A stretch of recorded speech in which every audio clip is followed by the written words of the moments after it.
All right, we're talking with a person some people call the queen of the slide guitar.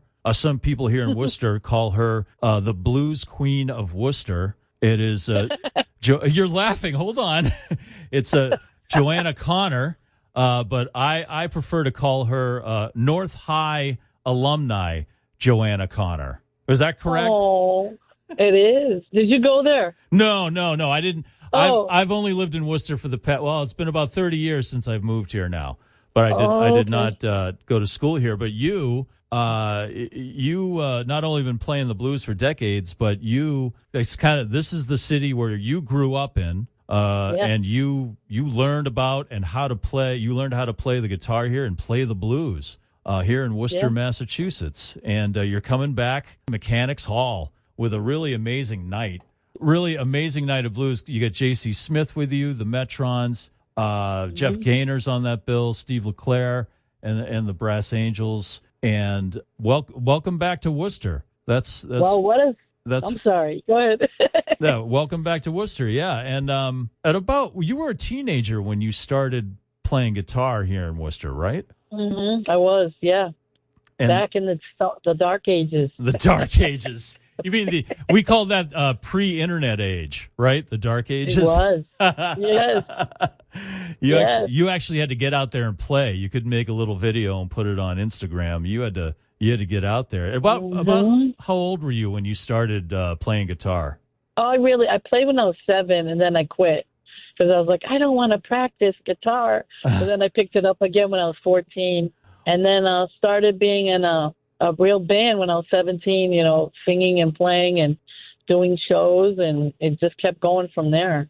But I did play saxophone in the North High Jazz Band and the Worcester All-City Jazz Band, so I was a sax player for years. Oh, well, you don't make the All-City Band by being a slouch, so you still break out the sax every now and then? I don't, but I'm thinking about getting one and trying it again, Yeah, sure. It's probably like riding a bike, right? You get the scales down. Yeah.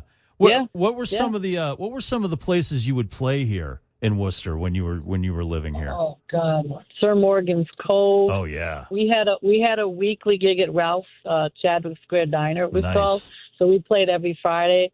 And the first gig was funny. It was at the Sons of Italy Lodge on Shrewsbury Street. Our bass player's uncle ran it, so we played there every Friday. So they had all the Italian men in suits in the front and us in the back, jamming away. That's awesome. It was pretty interesting. And there was another club on Park Avenue, and I cannot remember the name of it. We played there, and another club. There was a few of them. Did you ever play, this isn't your first time back to Worcester. Did you ever get to play Gilrain's? Yes, I used to play there a lot, too, once a month. I missed that place. That was a good spot. That was a great place. Yeah, it was. What was it that got you into it? Because there's, as a teenager, I'm just guessing, like I was, you're in a rock band, you're in a heavy metal band, you're doing something that's kind of at the time, but you've been dedicated to the blues since that time. What was it that flicked that switch in your head and said, this is my life starting right now? I loved rock, but then when the 80s came along and the rock was kind of switching, I realize now that I really always loved the blues-based rock, like the Stones, Zeppelin, more of that, Hendrix, and the blues was in there. But I had heard blues my whole life because of my mom. So, I grew up listening to it. And I used to see all the Chicago bands that would come to, Clark or WPI, or sneak in the clubs in Boston at the Paradise used to be open. I was really young and get in there. So I love the Chicago bands. They had a lot of fire and power and a little bit more R&B influenced and stuff. So I don't know. It was just something it was so organic and emotional and powerful. I really got attracted to it. My whole thing was all the best rock that I love, they knew the blues, even the Beatles, So it's my goal was I wanted to really study the blues and do it, and then kind of, if I wanted to get into rock, I would have the bass, because a lot of the stuff in the 80s, the blues feel was kind of gone. You know what I mean? So that was my journey. Yeah. Was there a particular recording that became your cornerstone? That's something that blazed the trail into your career in the blues? Well, I used to love to see James Cotton, who's actually a harmonica player, rest in peace, but he always had the best bands. And then there was a live album. There was a place in Connecticut called the Shabu Inn. I never went there. It was a little before my time, but they did a live recording there, and it was just pure fire from start to finish. And that really, and it was Matt Guitar Murphy in his band then. Oh, wow. But he always had great guitarists and just so much feel, So that was that, and any Freddie King album, a lot of B.B. King live at the Regal, Buddy Guy, Stone Crazy, just certain albums. And then I also listened to Robert Johnson and all the old Delta stuff. So yeah. And then what was the first live blues show that you saw? Buddy Guy when I was 10 years old. Oh, what, you were 10? I was 10. Wow. I tell Buddy that. He's like, stop making me feel old. And I sat, it was at Little Commons. There was no chairs. My mom took me and my brother, who was 7, and we sat right in the floor in front of Buddy's amp. And I still remember everything about that show. Who was in the band, what they had on. I was just blown away. And then this is Buddy in his, 30s or whatever. So you can imagine. Yeah. Yeah, that was my first blues show. Yeah. That's a good one, because he was, or he's still out there playing. But I saw the first time I saw him was in the 90s, and he was just a fiery performer. I mean, you can really see where Jimi Hendrix got a lot of his moves and stuff. Yes, exactly. Yeah. Yep. That's great. And did you ever get to jam with Buddy? Oh, many times. Oh, yeah. That's good. Yeah. Mm-hmm. And then you did this thing that it seems like a classic just story of blues players. You got on a bus with your guitar and your amp, and you went to Chicago, like so many blues artists before you, like Muddy Waters and Howlin' Wolf, and Chicago's still the mecca of electric blues. It's like the birthplace of electric blues. And did you do that because of so many artists before you? They did that? Did you say, well, I got to do this. This is the path I got to follow? Yeah, I would say that's true. And I wasn't coming from Mississippi, though. I was coming from Worcester on the Greyhound. But I was like, this is the place to be. I went there and visited when I was 19, and the clubs are just popping. The Jazz Fest was going on, and it was free, everything. And there was so many great clubs, and I was like, man, this is the Mecca, it was. And I was like, I just want to come here and just be in it, and learn everything I can learn. Because, like you say, back then the internet wasn't really happening. So it was like, you could sit there with your record player or your tape player and play something over and over and trying to learn, or you can go there every night. I went out and saw people. So that was my goal. I was like, I want to come here and become a student of the music, Where was the first club they actually let you get on stage and play? It was called Blues on Halsted, and I was there on a Tuesday night, and I was like, you can kind of tell as a musician, how people watch you if they might be a musician. There's a certain way they look, and it was Lonnie Brooks, and he came up to me, and he's like, hey, how are you doing? And I had, I still have an accent, but it was way heavier back then. I go, he goes, you're not from here. He goes, I said, no. He goes, are you visiting? I said, no, I moved here to learn to play the blues. And he looked at me like, what? And he goes, what do you play? I said, well, I play guitar. And he goes, really? And he had an SG. He goes, this is on his break. He goes, go up and play something for me. So I'm real quiet. And he watches me. He goes, go sit in with my band. I was like, what?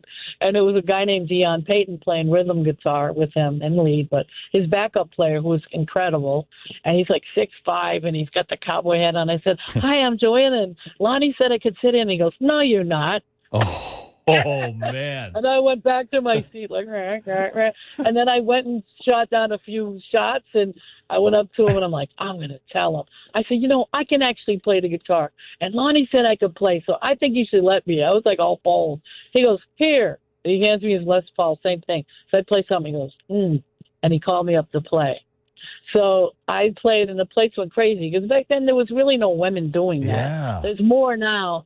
And there's this young person. I was 22, and I did, and then I started getting gigs from there. And then when Dion left Lonnie's band a few months later, I was in his band, and so he's like, do you want to join my band? I was like, yeah. And then we were the house band at the Checkerboard Lounge, which was Buddy Guy's club on the south side. Yeah. So we used to back up everybody, including Buddy when he was in town. But that's where I get to play with like all the blues greats because we were the backup band. So that's how it all started. That's awesome. That's awesome. You just kind of you fought your way in there. I would imagine.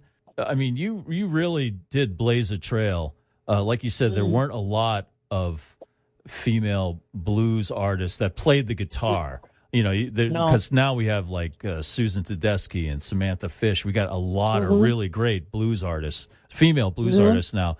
So being a young woman and also having a style that was a little harder, I guess, more powerful. I guess because I hear a lot of, there's some rock in your playing.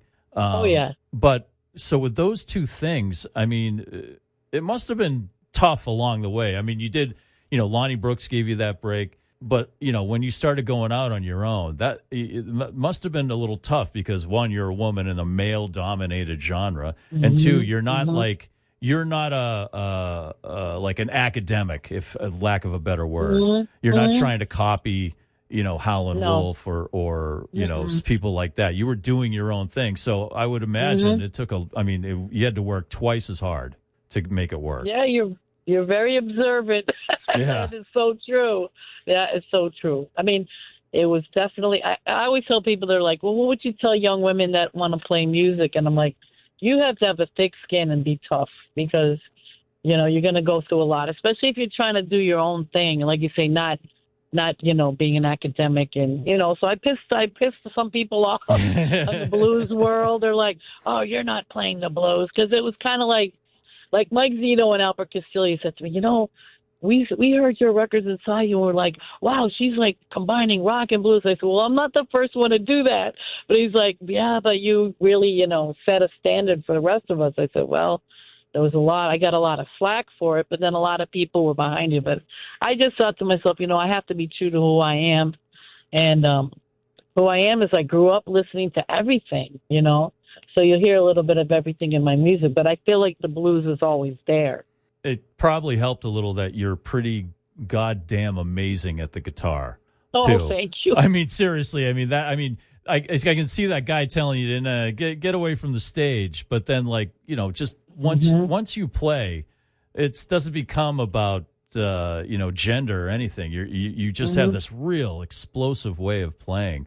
And you are not afraid to experiment. Listening to some of your stuff, there's little experimentation in there. I mean, I think that's I'm not a musician in any way, but I think that's something the blues needs. It needs people to kind of push the envelope to keep it alive. Do you agree with that? Thank you. I do agree with that. I feel like, talking to guys like Otis Rush and Buddy Guy, they're like, hey, if we could have had, Marshall amps or whatever, or pedals or whatever back in the day, we would have used them. We didn't have that opportunity. We had a Fender Bassman was the loudest amp they had. And it was really, so I feel like they were true to themselves.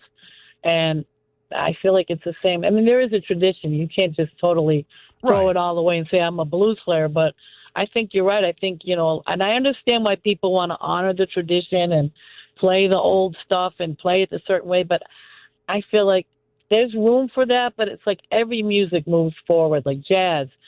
Jazz started off with, say, Louis Armstrong and people down in New Orleans, but it sure grew to like Weather Report and people now. So it's like blues should be allowed the same kind of growth, Absolutely. Yeah. To survive, so it doesn't become like some kind of museum piece or something, Exactly. You got to be out there and making those people dance and making, keeping buying drinks. That's the key. That's right? the main goal. Yeah, right. Make them dance. Get them up off and shake their asses. Yep.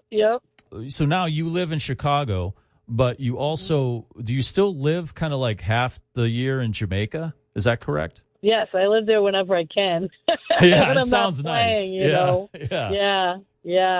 I'm sure. I'm sure it beats some of that cold wind you get up in Chicago in the wintertime. Oh, it was sure nice last winter not to be there, I gotta say. So what drew you to live in Jamaica?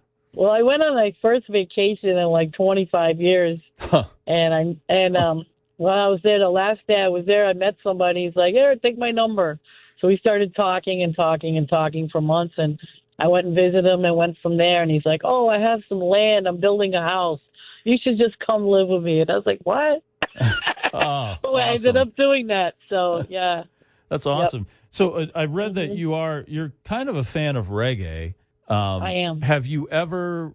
I don't know if I haven't listened to all of your stuff, but have you ever experimented with reggae or thought of dabbling, like sticking your foot in the water there? Yeah, on my album Big Girl Blues, which is released in like the mid '90s on Blind Pig, and in Europe on another label, there's a song called "Smoke It All Up," which is the last song on there, and it was actually the first song I ever did that kind of got like a little traction on the internet. Like people were sharing it, and I was like, "Oh, we got so many." This is way back, and like 10 years after I recorded it, and then I recorded another reggae tune on album called Joanna Connor Band. So yeah, I have experimented with it a few times. So, but yeah, Smoke It All Up it's pretty. It's really got that old reggae, like 70s kind of reggae thing, but it's pretty funny too. Yeah. You got to listen to it. I will. Yeah, that's 70. I'm a big fan of the 70s. A lot of the 70s reggae stuff, and I think that reggae and the blues share a lot. I mean, yes, there's a lot of struggle in the music. I mean, aside from the Rastafarian aspects, there's a little struggle in the music. There's broken hearts, but there's also let's have a good time vibe. Yep. Just like the blues. And I hear musically, I hear a lot like and Lively Up Yourself by Bob Marley. Al Anderson, he's playing the blues through the whole song, pretty much. Yes, he is. Yeah. And so that's cool. Any and future record, like I know Warren Haynes has done like whole albums of reggae. Have you ever thought about doing that? I have totally thought about it. I kind of feel like that's the next album I should do. And I actually did a session in Jamaica for Rory Block. I was down in Jamaica, and she, the great blues Delta lady and acoustic lady, and she's like, the record label. I'm like, well, I'm in Jamaica because they're like, we kind of need it now. And so we found this studio, and literally we're driving up a muddy path through the jungle, I call it. And there's this chickens and goats running around at the guy's studio, and I'm like, wow, this is great. So, yeah. That's awesome. Well, you went from playing the Sons of Italy on Shrewsbury Street to Mechanics Hall this Friday. I know. And I mean, you got to wear your nice clothes. It's Mechanics Hall. Like my mom would say, wear your going out clothes. Got to do that. But it's going to be a full night of blues with Joanna Connor, J.C. Smith, the Metrons, Jeff Gaynor will be playing, and Steve LeClaire and the Brass Angels. Get there early to see everybody. Let me ask you one more thing before I let you get back to the road there. Well, actually, two quick things. One, if I go to Chicago, where do I go for the best Italian beef sandwich? What's the best? My guys are sleeping. I think it's called. Well, I've been a vegan for like 8 years. Oh, I'm sorry. I'm sorry. You don't have to answer that. No. I will answer because there's a place called Al's. It's called Al's. Okay. Al's Beef. Supposed to be the best. Okay. Yeah. I'm writing this down. And then what is maybe a food that you could only get or you got in Worcester when you were a teenager that you missed?